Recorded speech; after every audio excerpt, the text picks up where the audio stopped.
সকল নবীর নেককার উম্মতেরা রাসূল সাল্লাল্লাহু আলাইহি ওয়াসাল্লামের অপেক্ষা করতেছিল। অপেক্ষা করে করে অনেকেই দুনিয়া থেকে বিদায় হয়ে গেছে, রাসূল সাল্লাল্লাহু আলাইহি ওয়াসাল্লামকে পায় না। ইয়ামান থেকে কিছু লোক, বাদশাহ ছিল তুব্বা, বাদশাহ সহ আলেম ওলামাদের বিরাট বহর সহ এরা ইয়ামান থেকে সিরিয়ায় যাচ্ছিল। যাওয়ার পথে মদিনা শরীফ পথে পড়ে। আলেম ওলামারা এই জায়গায় যাত্রা বিরতি, পথে থামছে। আলেম ওলামারা বাদশাকে গিয়ে বলল, বাদশাহ আমাদের কিতাবে আখিরি জামানার নবী যে জায়গায় হিজরত করে আসার কথা, জায়গা এটাই তো সেটা, আমরা এখান থেকে যাব না।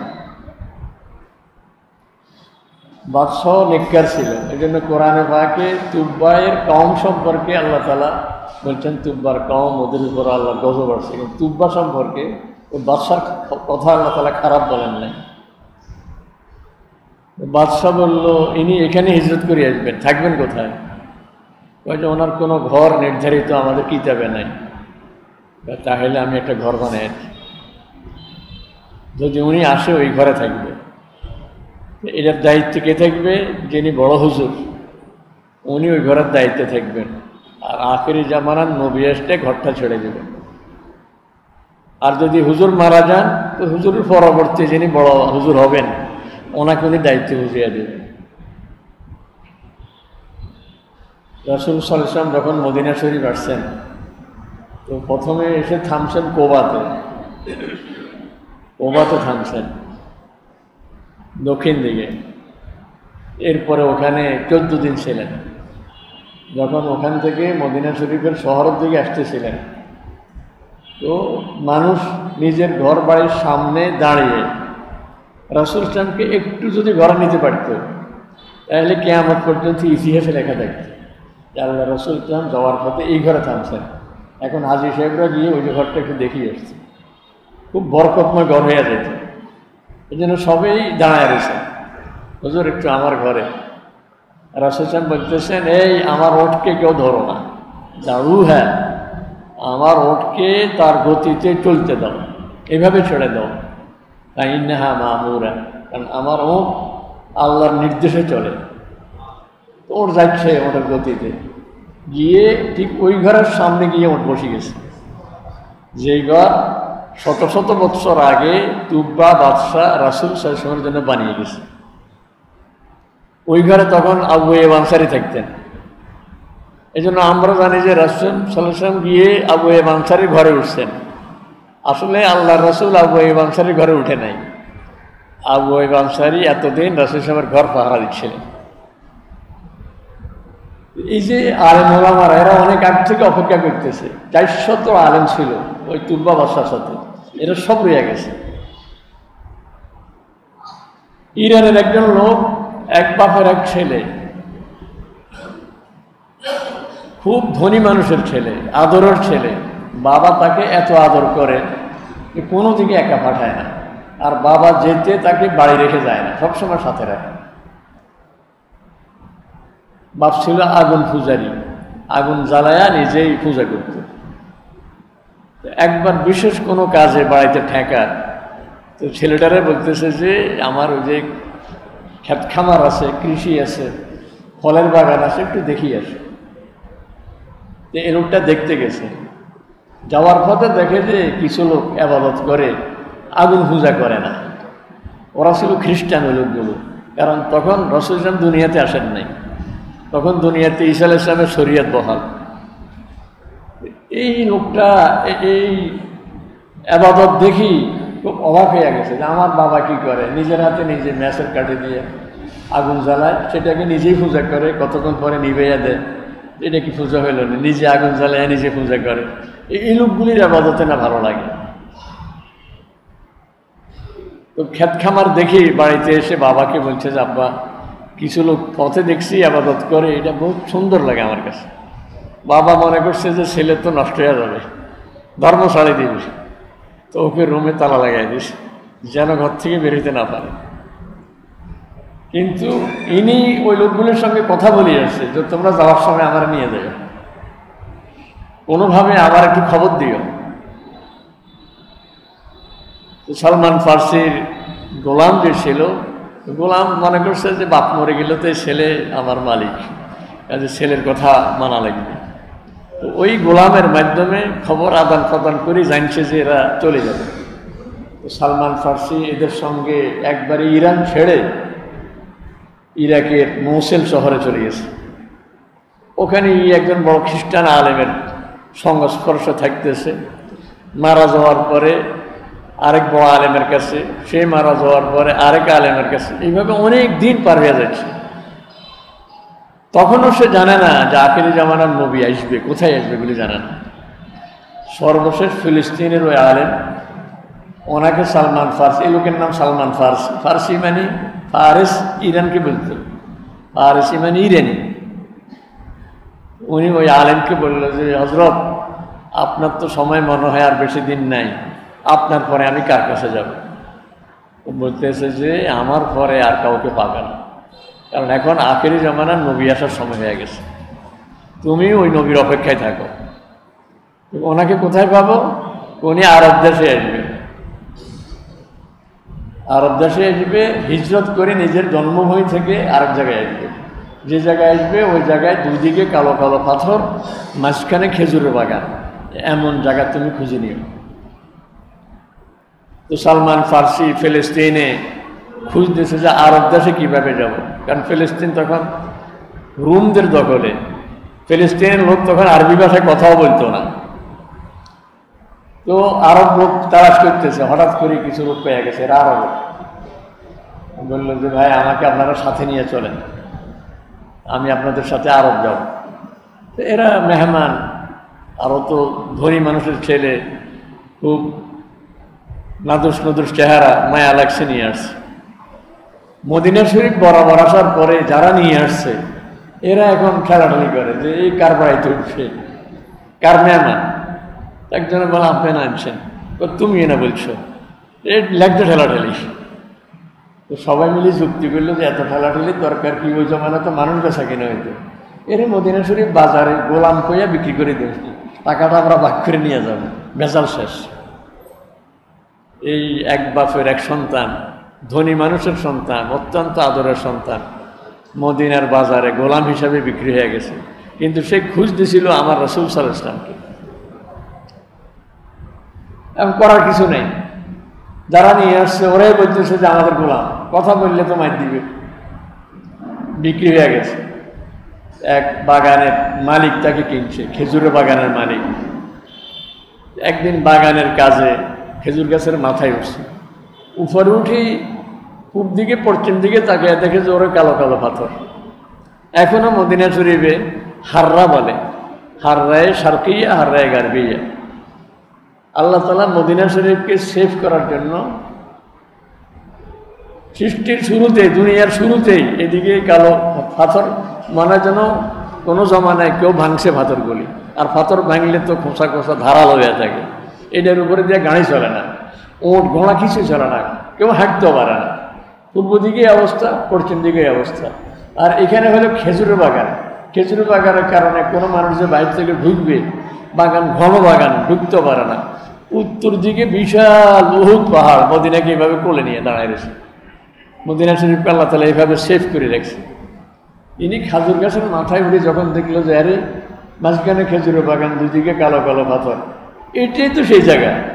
তো গোলাম হিসাবে আসি, আপত্তি নেই, কিন্তু জায়গা মতো আসি। আখেরি জামানার নবীর এই জায়গায় আসবেন, জায়গা মতো আসি।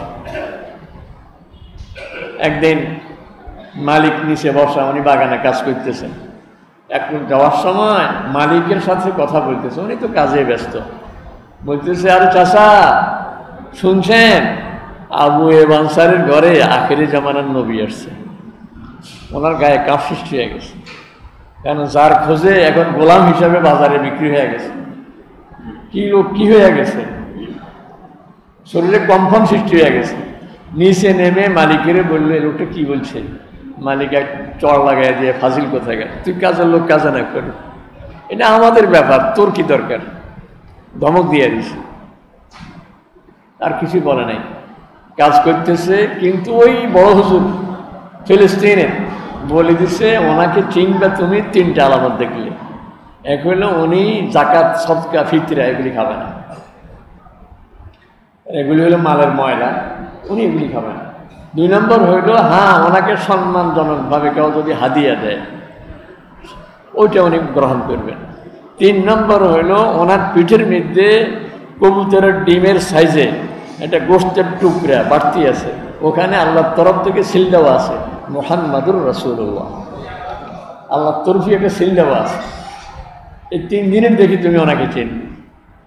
ইনি মালিকের বাগানে কাজ করে, মালিক যা খেতে দেয় এখান থেকে দৈনিক 1-2টা করে খেজুর রেখে দেয়। কিছু খেজুর জোগাড় করে একদিন কাজের আগে দিয়ে আবার রাতের বেলা গোপনে রাসূল সাহেবের কাছে গেছে, কারণ সে শুনছে আবু আইয়ুব আনসারীর বাড়িতে গিয়ে বলতেছে যে আপনার জন্য কিছু সদকা নিয়ে আসে। রাসূল সাল্লাল্লাহু আলাইহি ওয়াসাল্লাম গরিব সাহাবাদেরকে ডেকে বললেন, এই তোমরা কই আসো, এই সদকাগুলি নিয়ে যাও, তোমরা নিজে একটাও ধরে নাই, খানো নাই। উনি বললেন যে হ্যাঁ একটা আলামত তো পাইছি, উনি সদকা খায় না তো ঠিকই আছে। কিছুদিন পরে আবার আসি বলে যে ইয়া রাসূলুল্লাহ আপনার জন্য কিছু হাদিয়া নিয়ে আসছি। বলে বসো, এই আমার ঘরে কি আছে নিয়ে আসো। ঘরেরটা এটা মিলে নিজে সামান্য খেয়েছেন, সাথীদেরকে খাওয়াইয়া দিয়েছেন, কিন্তু ওর হাদিয়া 2-1টা যে গ্রহণ করছেন মুখে দিয়েছেন, উনি দেখে বললেন হ্যাঁ দ্বিতীয় আলামত ঠিক আছে, উনি হাদিয়া গ্রহণ করেন। এখন তৃতীয়টা তো বড় জটিল, কিভাবে বলবো যে হুজুর আপনার জামাটা একটু উল্টান। অনেকদিন পরে আবার আসছে, এসে শুনলেন যে রাসূল সাল্লাল্লাহু আলাইহি ওয়াসাল্লাম জান্নাতুল বাকিতে কবর দিতেছেন এক সাহাবীকে। উনি সেখানে গেছেন, গিয়ে এখনই ঈমান গ্রহণ করেন নাই, পিছিয়ে পিছিয়ে ঘুরে শুধু। রাসূল সাল্লাল্লাহু বুঝতে পারছে লোকটা একদিন আনে সদকা, আরেকদিন আনে হাদিয়া, এখনই ঈমান গ্রহণ করে না।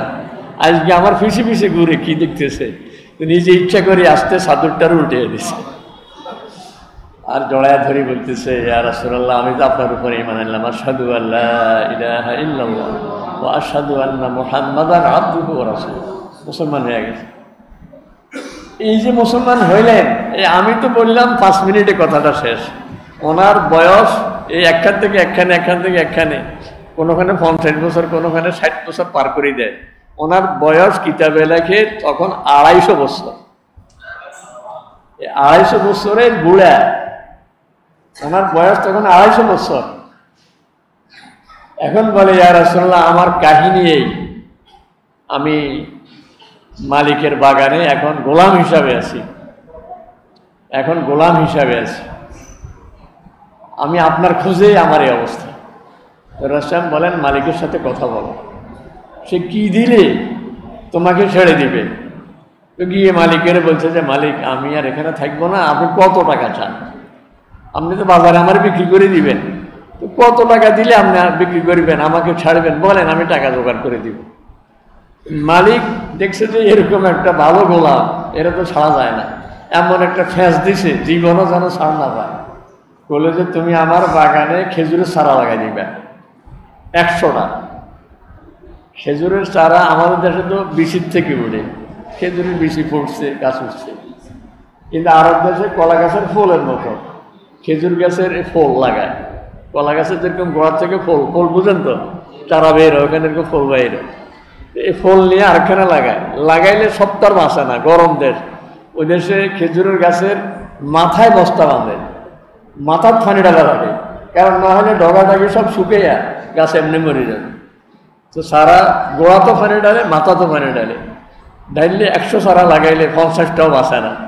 50টা যদি বাঁচে সবগুলি কি মাটি হবে নি, নর হবে কিছু, তাহলে কত বছর চলে যাবে, 100 খেজুরের চারাও হবে না, আর এই আজাদও হবে না। মালিক এই ফ্যাঁস দিয়া বললো যেদিন 100 খেজুরের চারাতে ফল ধরবে সেদিন তুমি স্বাধীন হয়ে যাবে। উনি গিয়ে রাসূল সাল্লাল্লাহু আলাইহি ওয়াসাল্লামের কাছে কথাটা বলছে। রাসূল সাহাবায়ে কেরামকে বললেন এই যাদের খেজুরের বাগান আছে আগামীকালকে তোমরা আমার চাঁদা দিবা, খেজুরের চারা নিয়ে আসিও, 2টা-4টা করে চারা নিয়ে আসি। আর সালমান ফার্সিকে বললেন তুমি তোমার বাগানে গিয়ে 100টা গর্ত করে রাখিবে, চারা কিন্তু নিজের হাতে রাখবা না, আমি নিজের হাতে রাখবো। উনি গর্ত করে রাখছেন, সাহাবায়ে কেরাম চারা নিয়ে আসছেন, উনি রাসূল সাল্লাল্লাহু আলাইহি ওয়াসাল্লাম গিয়ে গর্তের মধ্যে 100 চারা বসাইয়া দিছেন। ওই বৎসরেই 100 খেজুরের গাছে সব খেজুর ধরছে। এখনো যারা হজে যান, সালমান ফার্সির ওই বাগান এখনো দেখতে যান, বিশাল এরিয়া ঘেরাও করে রাখছে। আর সেখানে বাহির থেকে একটু দেখেন ওই জায়গাটা। আমরা এরকম কষ্ট করা লাগে নাই, কারোর গোলাম হওয়া লাগে নাই, খেজুর ছাড়াও লাগে নাই, বয়সও পার হয় নাই, বরং এই জমিনে আমার মাথাটা আমার মায়ের গর্ভ থেকে জমিনে পড়ছে, পিছন দিয়ে আমার আত্মীয় কেউ অথবা কোনো এক হুজুরে আজান দিয়ে দিছে। আজান দিয়ে আমারও জানাই দিচ্ছে আশহাদু আন্না মুহাম্মাদুর রাসূলুল্লাহ। তুমি বড় ভাগ্যবান, বিনা শ্রমে, বিনা মেহনতে, বিনা কষ্টে তুমি আখিরি জামানার নবী মুহাম্মাদুর রাসূলুল্লাহ সাল্লাল্লাহু আলাইহি ওয়াসাল্লামের উম্মত হয়ে গেছ। এত সৌভাগ্য আমাদের। কিন্তু নবীর জীবনের কিছুই আমাদের মধ্যে নাই। আপনি একটা লোককে দেখতেছেন, দেখি বুঝছেন যে উনি সর্বনায় মরিদ হবে উনি, কারণ ওনার জামায়, ওনার ফাগড়ির রঙে সর্বনাই আসেনি এরকম। আরেকজন লোক ফাগড়িয়ে জামায় কয়েকজন উনি ছাড়ছি না। আরেকজন আছে উনি ওই সাইফুল মালিক শাহ মমিন সিংয়ের ওনার মরিদ, মরিদ আর কি। আরেকজন ডালকানগরের হুজুর, পাঁচকল্লি টুপি সাইজি বুঝা যায় উনি ডালকানগরের হুজুরের। আরেকজন আওয়ামী লীগ, কারণ মুজিব কোট গাদ দেয়, আছেন এরকম। একসময় পাকিস্তান আমলে জিন্না ক্যাফ, লিয়াকত ক্যাফ, মুসলিম লীগ এরা জিন্না ক্যাফ মাথায় দিচ্ছে। ক্যাফ ছিল জিন্নার cap, Jinnah cap, Liaquat cap. যেই যারা মহব্বত করে তার পোশাক আশাক চাল চলন তার মধ্যে ফুটে উঠে। কিন্তু আমি আমার নবী মুহাম্মদুর রাসূলুল্লাহ সাল্লাল্লাহু আলাইহি ওয়াসাল্লামের উম্মত, যিনি আমাকে দেখার জন্য খুব আগ্রহী ছিলেন। যেরকম বাপ অসুস্থ, ক্যান্সার, কিন্তু মা ওই মহিলা তার স্ত্রী গর্ভবতী, বেচারা চোখের ফানি পেলা, আরে আমি জানি দেখি যেমন বাচ্চাটা আমার বিবির প্যাডে, এর জানি আমি দেখি যেমন, ছেলে হয় না মেয়ে হয়, এর লেখাপড়ার কি হবে, ওরে কেমনি কী করবে, আর ওরা দেখি গেলাম না, একটু কাঁদে, আফসোস করে। রাসূল সাল্লাল্লাহু আলাইহি ওয়াসাল্লাম এক সাহাবাইকে কবর দিতে গিয়ে জান্নাতুল বাকিতে দাঁড়ায় উপস্থিত যারা আছে ওদেরকে বলতেছে, পরবর্তী জেনারেশন আমার উম্মত যারা, আহারে যদি এগুলো একটু দেখতাম। আমাদেরকে দেখার জন্য আমার রাসূল সাহেব আগ্রহ প্রকাশ করছে। তো উপস্থিত সাহাবায়ে কেরাম বললেন যে ইয়া রাসূলুল্লাহ, আপনি কিয়ামতের ময়দানে এদেরকে চিনবেন কেমনে, এদেরকে তো আমি দেখি যান নাই। তখন বলছেন যে রিও, তোমাদের কারো ওর যদি এক বিশাল ময়দানের মধ্যে ছাড়ি দিছে, এই ময়দানের ওর সব কালো, পুরা কালো, কিন্তু এই লোকের ওটগুলো হাত সাদা, পা সাদা, কপাল সাদা। এই বিশাল লাখো লাখো ওটের বহর থেকে নিজের ওটগুলিকে আলাদা চিহ্নিত করতে পারবে? সাহাবায়ে কেরাম বলেন এটা তো পারবেই, তো আমার উম্মত কিয়ামতের ময়দানে ওযু চিহ্নের কারণে এরকম উজ্জ্বল থাকবে, তাদের হাত উজ্জ্বল, কপাল উজ্জ্বল, পা উজ্জ্বল, দেখলে দূর থেকে আমি বুঝবো যে ওটা আমার উম্মত দেখা যায়। কিন্তু যে লোক নামাজ পড়ে না, কিয়ামতের ময়দানে কাঁদি কাঁদি যদি বলে হুজুর আমি তো আপনার উম্মত, আমি বারে রবিউল আউয়াল আসলে দেখছি বাইতুল মামুরের সামনে গরু জবাই করছে, আমি গোশত খাইছি। এখানে আমাদের আসে না কিছু কিছু দিই বসে গরু জবাই হইলে আমি গরু দেখি, গরু আসলো কেমন, ও বারে রবিউল আউয়াল আছে। আমরা এই গোশত খাই না মুসলমান, কিন্তু আমার নামাজ নাই, ওযু নাই, তাহলে আমাকে চিনব কি করি?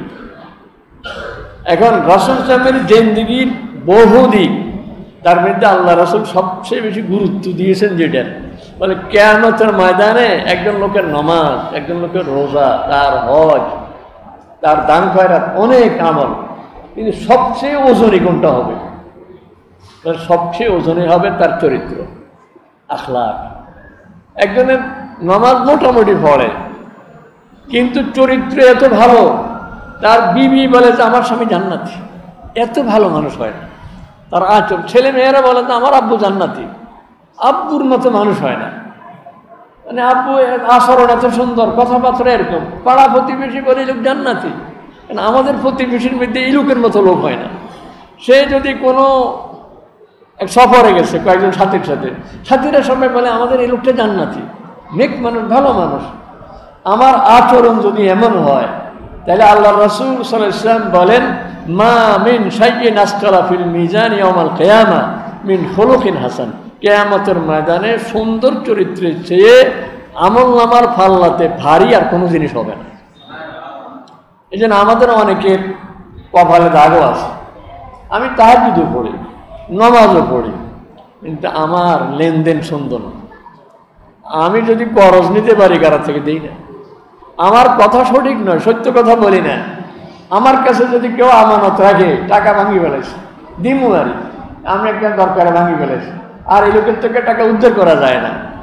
আমার আচরণ ঘরও সুন্দর না, পাড়া প্রতিবেশীর সাথে সুন্দর না, আমি যেখানে আছি সুন্দর না। অথচ আমার রাসূল সাল্লাল্লাহু আলাইহি ওয়াসাল্লামের হাফেজ ইব্রাহিম মিশরের এক কবি, উনি রাসূলের কিছু চরিত্রের বর্ণনা দিয়ে বলতেছেন, ইয়া রাসূলুল্লাহ, যদি আপনি নবী না হইতেন, যদি আল্লাহ আপনাকে নবী না বানাইতো, আপনার যে চরিত্র, এই চরিত্রগুলি দুনিয়ার মানুষের জন্য আলাদা একটা দিন কায়েম হয়ে যেত। একবারে জন্মের পর থেকে শুরু করি, মা হালিমার কোলে গেছেন, মহিলাদের স্তন দুধ দুইটা, হালিমার কোলে তো বাচ্চা একটা, আল্লাহ রাসূলকে সাথে নিয়েছেন। রাসূল সাহেব ডাইন দুধ খায় হালিমার, বাম দুধ খায় না। কেন? ইনসাফ। কারণ যদি দুধ দুটাই খাই ফেলায়, তাহলে হালিমার যে কোলে বাচ্চাটা আছে এটা কি খাইবে? ওইটা দুধ খায় না, দুধ একটা খায় আরেকটা খায় না, আরেকটা ভাইয়ের জন্য রাখি দেয়। এই ছোট্টবেলা থেকে হালিমার কোলে যখন একটু বড় হয়েছেন, এখন হাঁটে, একটু দৌড়ে, হালিমা মা আমিনার কাছে নিয়ে আসছে, বললো যে আমার তো 2 বছর দুধ খাওয়ানোর কথা, দুধ খাওয়ানোর তো আপনার কাছে নিয়ে আসছি একটা আবদার নিয়ে, এই ছেলেটা আমার কাছে থাকুক, আরো কয়দিন থাকুক।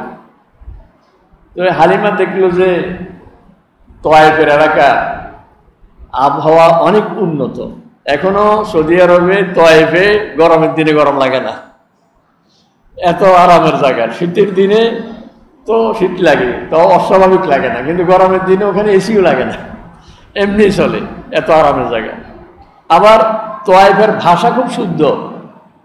আমাদের যেরকম বাংলা ভাষা যত পূর্ব দিকে গেছে, তত মানে বরিশালে আসি কিছু দুর্বল হয়েছে, অসুস্থ, নোয়াখালীতে আসি একবারে বিষ্ণেশ হয়ে গেছে, চিটাং যায় ভাষা মারাই গেছে।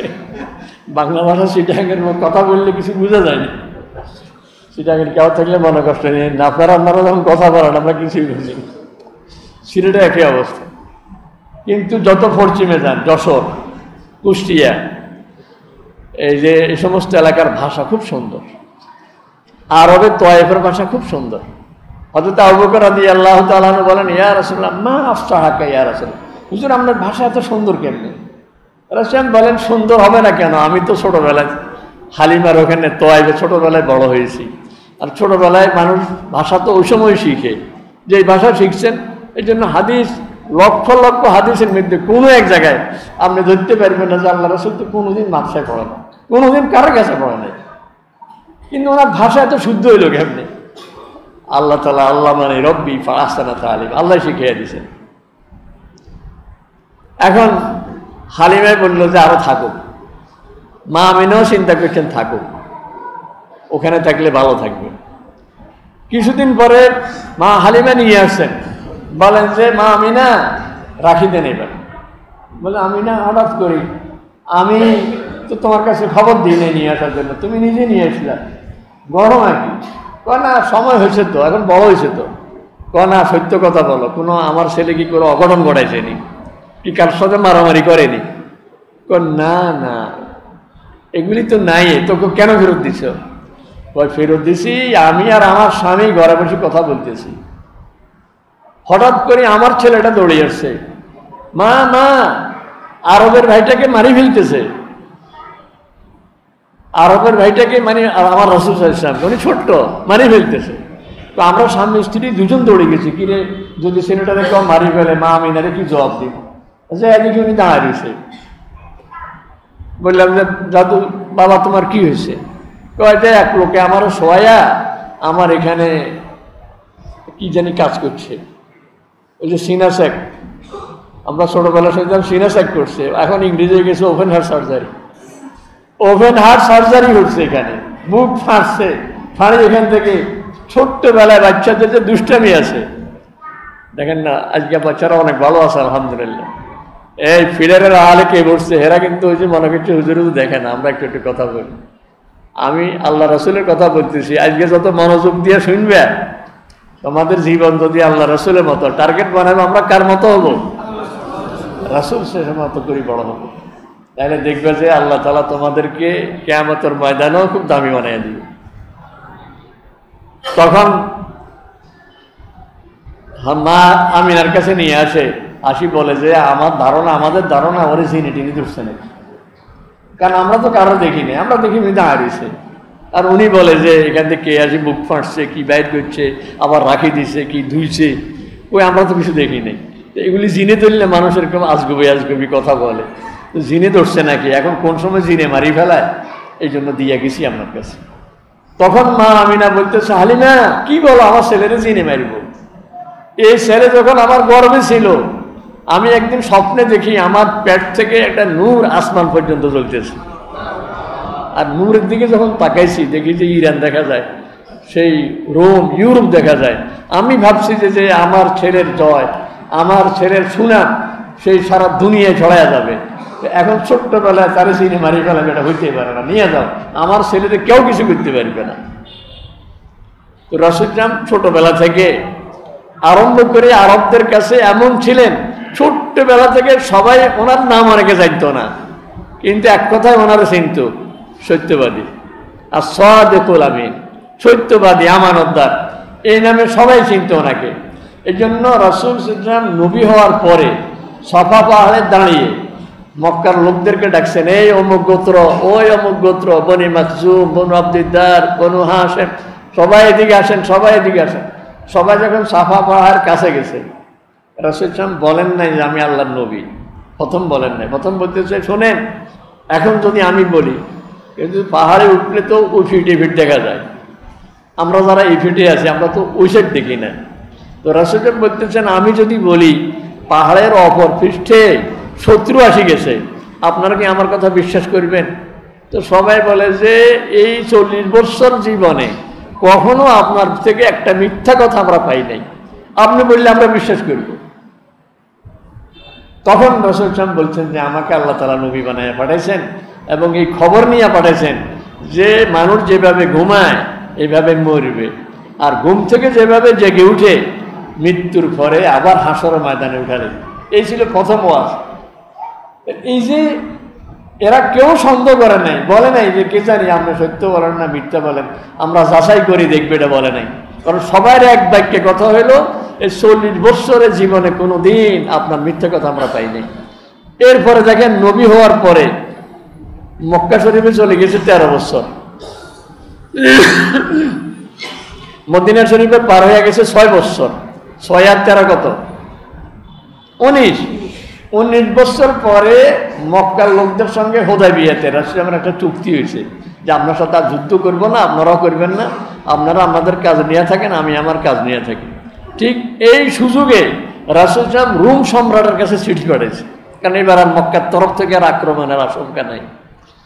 চিঠি ভাইয়া রোম সম্রাট আসছিল আবার ফিলিস্তিনে, কারণ ফিলিস্তিন তখন ইউরোপদের দখলে ছিল, সে আসছিল ফিলিস্তিনে। চিঠি ভাইয়া সে বলতেছে এই লোকটাকে কে চিনে, চিঠি দিয়ে তো মানুষকে চেনা যায় না। তো সবাই বললো যে হ্যাঁ ওনার এলাকার লোক আছে, আবু সুফিয়ান, আত্মীয়তার দিক থেকে ওনার শ্বশুর, আপন শ্বশুর, আবার একবারে বিরোধী দলের প্রধান, সে হলো কাফেরদের প্রধান, সে আছে। তারা ডাকার পরে হেরাক্লিয়াস রোম সম্রাট আবু সুফিয়ানকে কিছু প্রশ্ন করছে। তার মধ্যে একটা প্রশ্ন ছিল যে এই যে আমার কাছে চিঠি লিখছে, ইনি কি জীবনে কোনোদিন মিথ্যা কথা বলছেনি? আবু সুফিয়ান সেদিন বলছে যে না, উনি জীবনে কোনোদিন মিথ্যা কথা বলেন। অবশ্য আবু সুফিয়ান রাসূলের 1 নম্বর শত্রু, বিরোধী পার্টির প্রধান, কিন্তু আল্লাহ রাসূল সম্পর্কে বলতেছে জীবনে মিথ্যা কথা বলে নাই।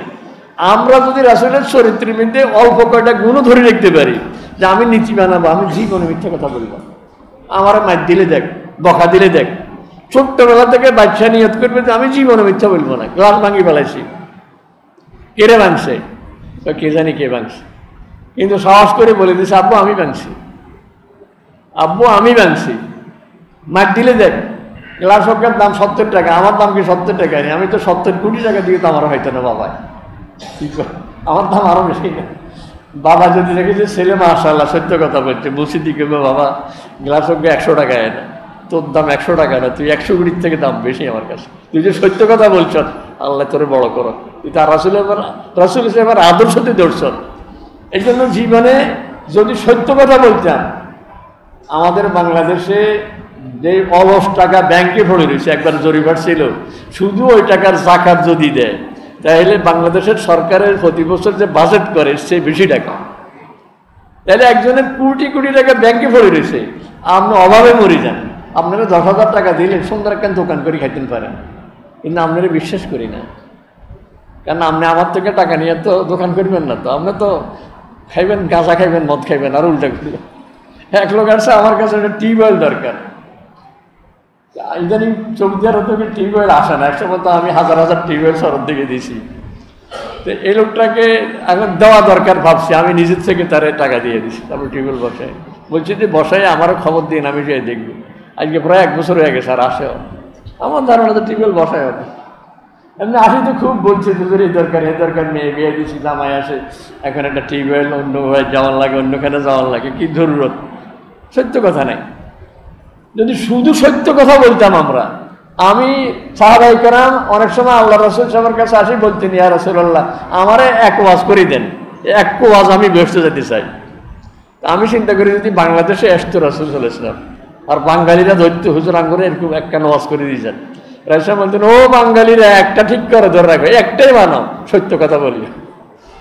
এই যদি সত্য কথা সবাই মিলে বলতাম আমরা, এখন আমাদের একবারে উপর থেকে নিচ পর্যন্ত, একবারে যে সমতার সর্বোচ্চ জায়গা থেকে নিচ পর্যন্ত, ঘরে বাচ্চা দেখে যে আব্বু ফোন করতে আছে কার কাছে, ওই দিক থেকে জিজ্ঞাসা করছে সামনে কই, তো উনি কয় যে ভাই আমি তো এখন তরাবগঞ্জ আছি।